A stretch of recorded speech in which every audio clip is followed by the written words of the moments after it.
Glória a Deus. Quero cumprimentar os amados irmãos com a paz do Senhor. Você está feliz com Jesus? Aleluia.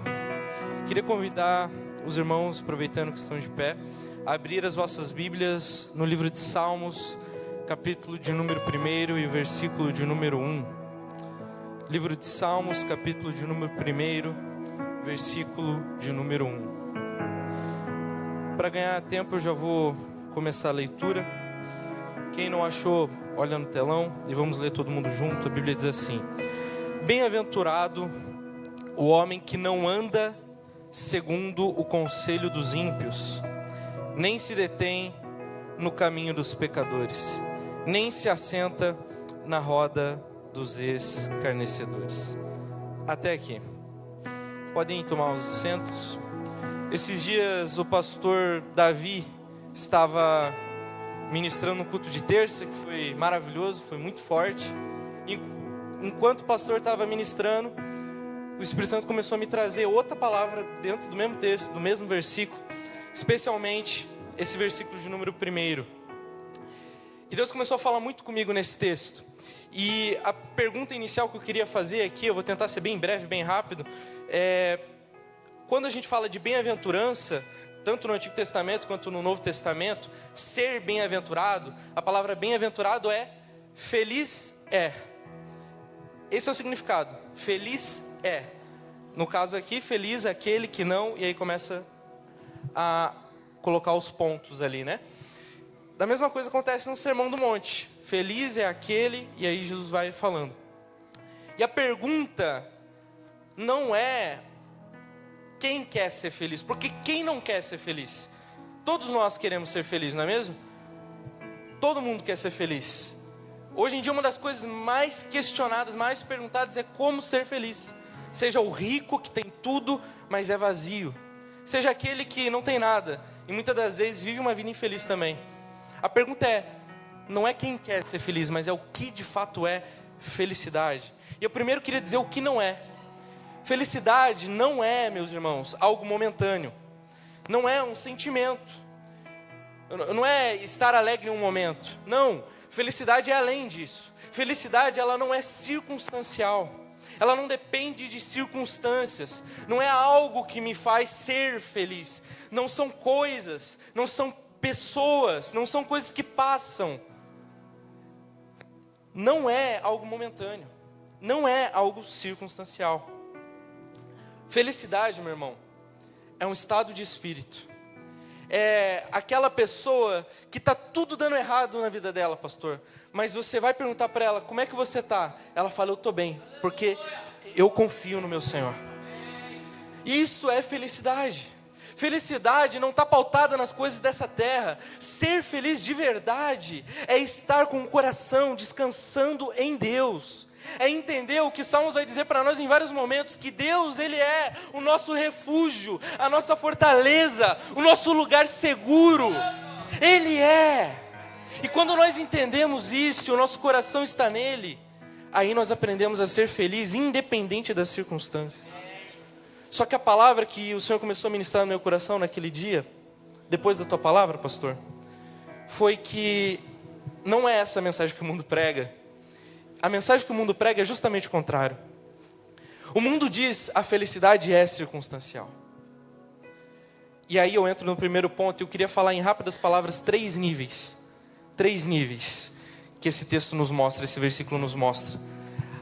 Se ele fala bem-aventurado, feliz é aquele que segue essa palavra aqui, aquele que não segue, ele começa cada vez mais se aprofundando e se aprofundando. E o fim do ímpio, o fim daquele que segue o conselho, aquele que vai para o caminho, aquele que está na roda, se senta na roda dos escarnecedores, o fim é a morte. E aí eu te digo uma coisa, meu irmão, e eu me incluo nisso. O que a Bíblia fala para quem está de pé? Cuide para que não caia. E é por isso que o primeiro nível, ele fala assim, o homem que não anda segundo o quê? Segundo o quê? O conselho dos ímpios.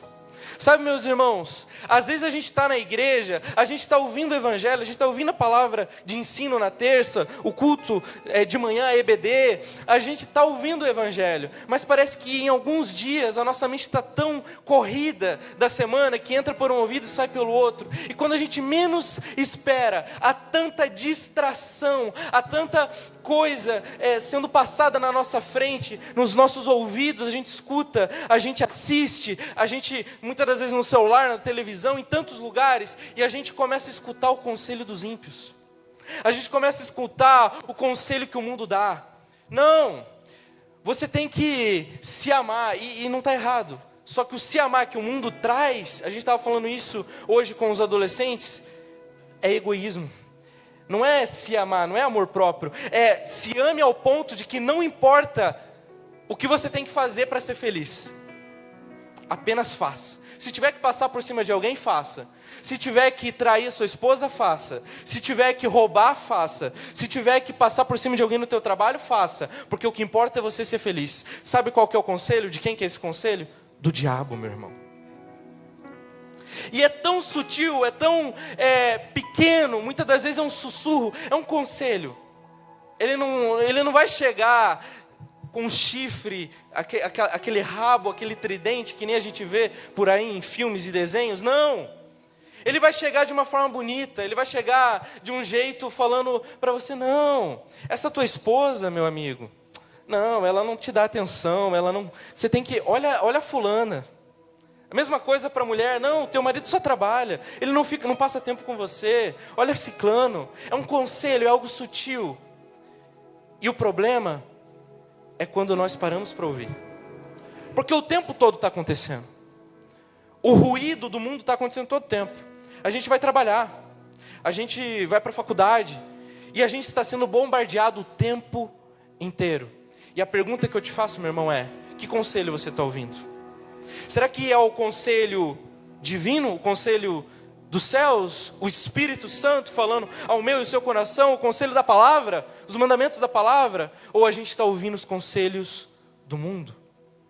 Porque a verdade, meu irmão, é que quem anda segundo o conselho, ele começa a se mover segundo esse conselho.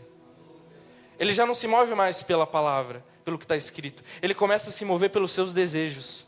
Por quê? Porque eu só vou ser feliz se eu tiver cargo tal. E aí a gente dentro da igreja começa a brigar por cargo, pastor. E aí vira, aqui já não é mais reino de Deus, aqui já vira negócio.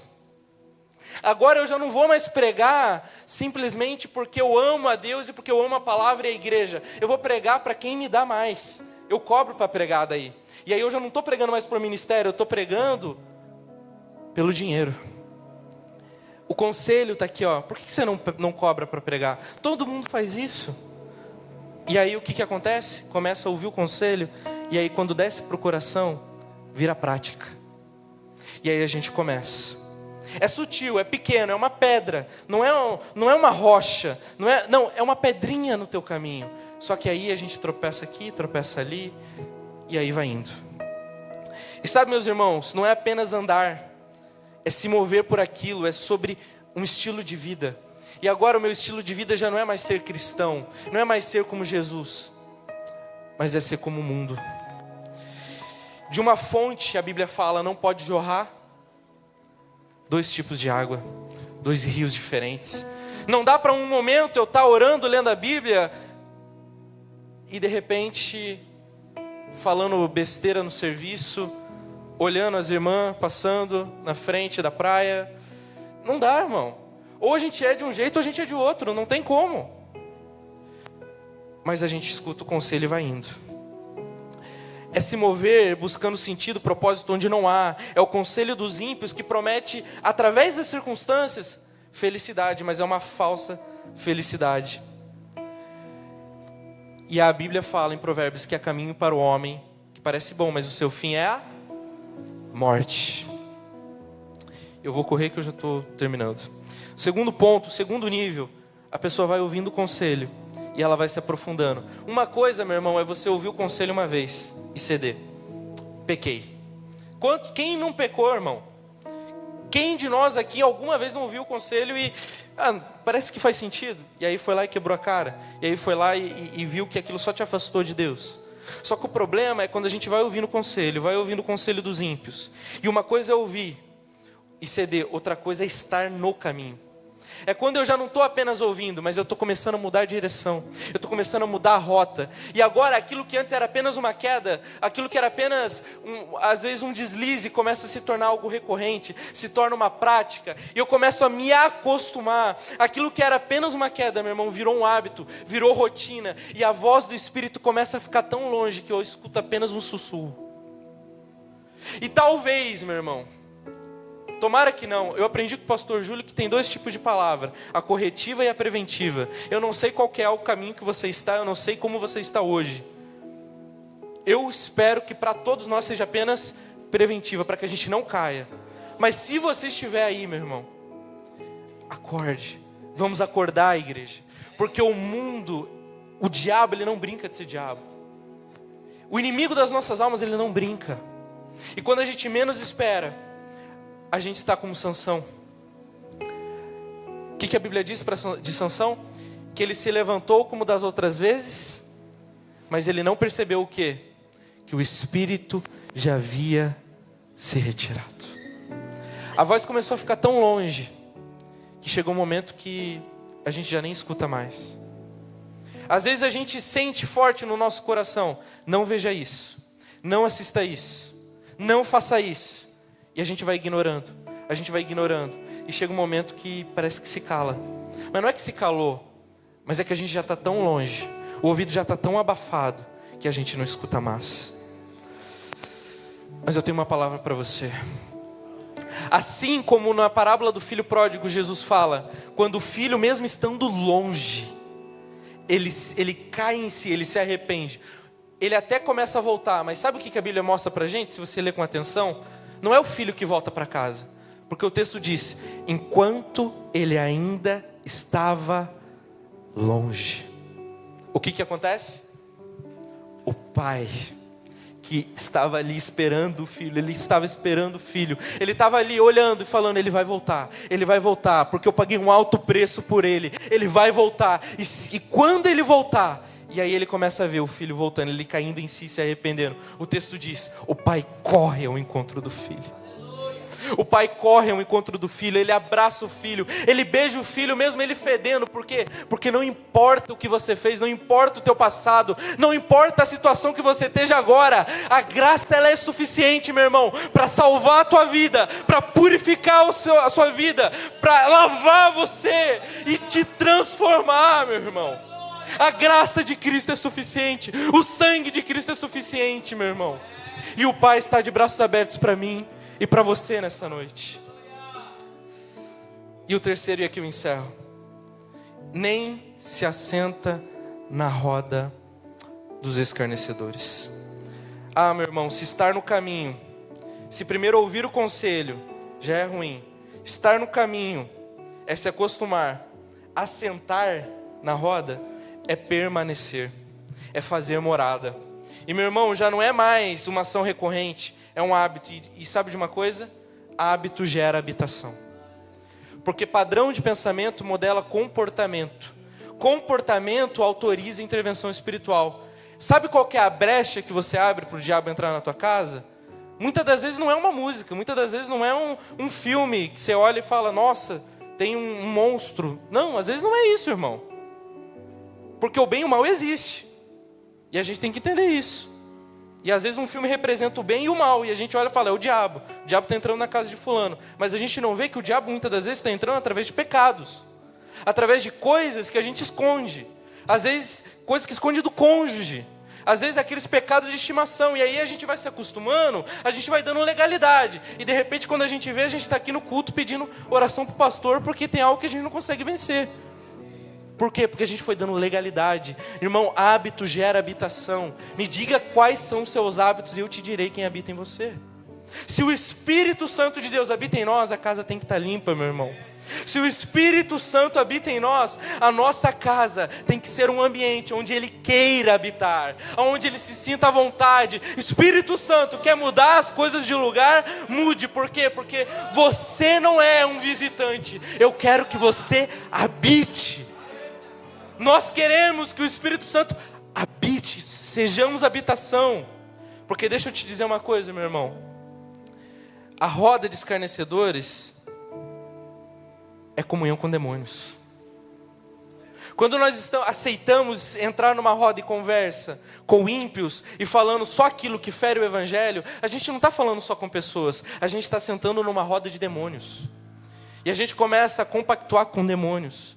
E agora, a nossa companhia, porque a palavra aqui de assentar na roda, a palavra aqui no hebraico, ela tem esse sentido também de companhia. E a companhia já não é mais o Espírito Santo, agora é demônios. Você se vê sem forças para voltar, para orar. Já está enraizado. Não é apenas um conselho, não é apenas um caminho que você volta atrás. Você já virou habitação. E aqui, meu irmão, sabe o que pode acontecer? Sabe o que pode mudar tudo? Só tem uma coisa capaz de transformar a minha e a sua vida: libertar de todas as correntes, de todo o dardo inflamado do inimigo. Só tem uma coisa capaz. Não é nenhuma coisa, é uma pessoa. E o seu nome é Cristo. Sabe por quê? Porque o mesmo texto diz: aquele que é feliz, aquele que não segue esses caminhos, o que ele faz? Ele medita na lei do Senhor, de dia e de noite. Só que deixa eu te falar uma coisa: a lei, a palavra de Deus, ela se fez carne e habitou entre nós. E João vai dizer: e ele era cheio de graça e de verdade. E aquele que crê nele não vai perecer. Meu irmão, só tem um, e ele está aqui nessa noite, e ele pode te libertar. Não importa o que o diabo fez na tua casa, na tua família, na tua vida, não importa o seu vício, não importa o seu pecado. O diabo, ele insiste em te chamar pelo seu pecado sabendo o teu nome, mas Cristo, sabendo do teu pecado, ele te chama pelo nome. Ele te chama: filho meu, volta, porque eu paguei um preço por te amar. E Ele está de braços abertos para você nessa noite. Ele é o caminho. Cristo é o caminho para aquele que está perdido. Ele é a verdade que liberta. E Ele é a vida para aqueles que estão mortos. Agradeço a oportunidade em nome de Jesus. Vamos se pôr de pé.